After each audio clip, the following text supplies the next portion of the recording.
Bismillahirrahmanirrahim. Assalamualaikum warahmatullahi wabarakatuh. Anak-anak sekalian yang hebat, yang cerdas, kreatif, serta solih tentunya, taat kepada kedua orang tuanya. Hari ini adalah jadwal kami memberikan sebuah materi yang insya Allah kita sudah paham dan memahami, yaitu pesan Allah di dalam surat Al-Asr yang berbunyi wal asr innal insana lafi khusr ila akhirih, yang artinya adalah demi masa, demi waktu. Dan disinilah Allah mengingatkan tentang waktu itu.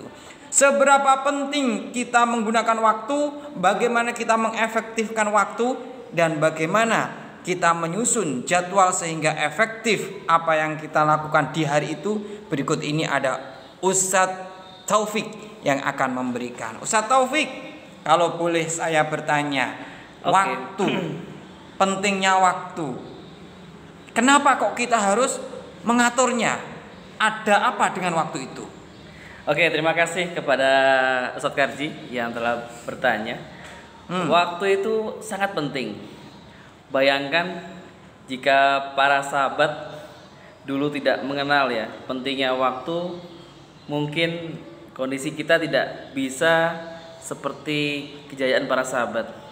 Al-waktu kasoif, waktu seperti pedang, seperti materi kita yang nanti teman-teman akan dibaca. Itu maksudnya apa? Iya, ya itu dia. Jadi waktu itu tidak akan bisa kembali ya. Jadi waktu tidak bisa kembali. Oleh karena itu ada beberapa tahapan agar kita tidak sampai menjadi manusia yang merugi. Merugi, betul sekali. Merugi, karena kalau sudah merugi, bayangkan Aaji. Kalau kita sudah merugi, ibaratnya kita jualan. Apakah Ustadz Karji ingin kalau berjualan itu rugi? Ya enggak dong, kita pastinya ingin untung. Makanya itu, kita ingin menjadi manusia yang beruntung. Baik, ternyata Allah seringkali menyebut bahwa kehidupan intinya adalah seperti at-tijarah, seperti perniagaan. Betul sekali. Itu, ya. Berarti ada untung dan rugi di sana. Siap. Lalu bagaimana sih yang harus kita persiapkan sebelum kita menyusun jadwal kita? Oke, untuk menyusun jadwal kita ya, ada 3 hal yang penting. Yang pertama jelas membuat daftar kegiatan. Nah, jadi apa saja yang kita lakukan dari mulai kita bangun salat tahajud, jam 3 bangun salat tahajud, kemudian jam 4-nya salat subuh dan seterusnya. Kita harus punya list dulu. Punya list kegiatan apa yang kita lakukan tiap hari. Oke. Tetap kemudian ketika kan setiap hari kita ada jadwal dari sekolah, berarti dimasukkan ke jadwal harian teman-teman. Oke, benar sekali Ustadz Karji. Jadi jangan sampai lupa bahwasanya biarpun pandemi seperti ini, kondisi seperti ini, belajar itu juga menjadi sebuah kewajiban. Oleh karena itu, kita nanti membuat jadwal disertai kegiatan pembelajaran di sekolah sehingga waktu kita tidak terbuang sia-sia. Ya, oleh karena itu yang kedua, ketika kita membuat sebuah jurnal kegiatan, kita harus tahu prioritas. Jangan sampai waktunya jam 7 kita harus sudah on time belajar, kita malah tiba-tiba dipanggil Assalamualaikum, tiba-tiba kita keluar bermain dan sebagainya. Itu hal yang sangat salah sekali. Berikutnya, pertama membuat list jadwal kegiatan harian kita, yang kedua ada prioritas, yang ketiga adalah melakukan penjadwalan. Seperti ini, misalkan kita bangun pagi karena kita sudah menjadi sebuah kebiasaan seorang muslim, anak muslim, jam 3:30 kita bangun, tulis jam 03.30. Nah, kita tulis 03.30 apa kita lakukan? Jadwalnya adalah sholat tahajud bersama keluarga. Nah, kita tulis lengkap jam 7 kita mulai belajar sampai setengah 12 dan seterusnya. Jadi sebagai seorang muslim kita harus melakukan penjadwalan dengan sebaik mungkin agar tidak sampai jadwal kita itu ibaratnya menjadi sia-sia karena tidak terjadwal dengan baik. Oke, yang begitu. Yang keempat adalah pendelegasian. Pendelegasian itu maksudnya gini. Jadi kalau misalkan kita mau melakukan sebuah kegiatan, jadwal kegiatan, kalau dirasa kita nggak bisa, kita delegasikan atau kita berikan kepada siapa yang kira-kira bisa menggantikan kita. Mencari pengganti. Contoh gini, misalkan Ustadz Karji, misalkan saya nih jadwalnya bermain bola misalkan, karena biasa saya main bola. Saya bisa gantikan.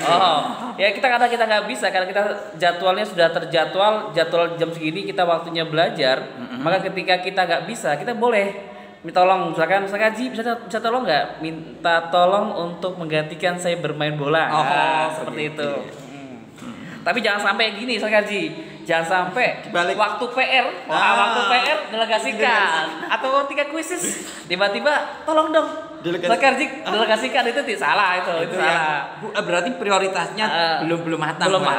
Berarti ada yang kelima kita harus belajar dan paham gejala-gejala yang dapat mengganggu kita atau kita bisa mengatasi gangguan kita. Contoh tadi, kita memang hobinya bermain bola, maka kita harus bisa mengatasi hal itu. Seberapapun kuat ya, kalau itu mengganggu kewajiban kita sebagai seorang siswa, maka kita harus atasi dengan baik dan dengan sopan. Misalkan contoh, maaf ya, jangan sampai ketika orang tua nyuruh gini, misalkan Karji, Mas tolong belikan ini di warung. Nah, biarpun itu hal itu mengganggu kita, tetap kita dengan bahasa yang sopan.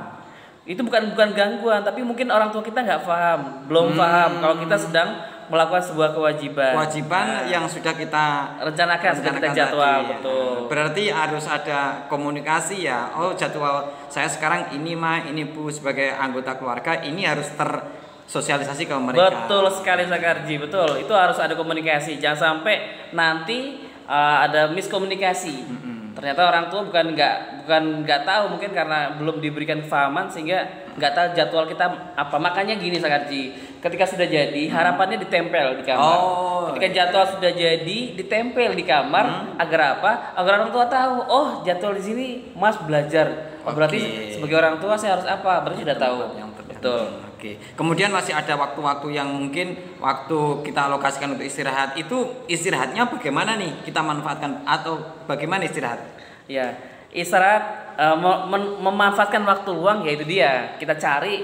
Kan kalau kita di sekolah waktu jadwal pandemi seperti ini kan memang kita tidak ada. Makanya ketika kita misalkan waktunya sudah selesai Quran ya, voice dan sebagainya, maka kita coba cari waktu luang ya, waktu luang agar kita bisa istirahat. Karena yang paling paham kondisi kita saat itu adalah kita sendiri ya. Jangan sampai waktunya istirahat malah kita bermain. Nanti waktunya belajar juga kita malah bermain. Jadi sehingga waktu-waktu yang baik itu hilang karena kita tidak bisa mengatur waktu dengan baik. Baik, jadi yang pertama tadi sebelum kita membuat schedule atau jadwal kita, yang pertama kita harus membuat list ya, membuat list kegiatan kita. Yang kedua adalah menentukan prioritas. Kemudian yang kedua maksudnya yang ketiga adalah melakukan penjadwalan. Kemudian ada pendelegasian ketika kita tidak bisa melakukan dan berbenturan dengan jadwal yang sudah kita prioritaskan. Yang keempat adalah kita harus belajar mengatasi gangguan, dan yang keenam adalah memanfaatkan waktu luang yang memang kita sediakan di situ waktu istirahat kita.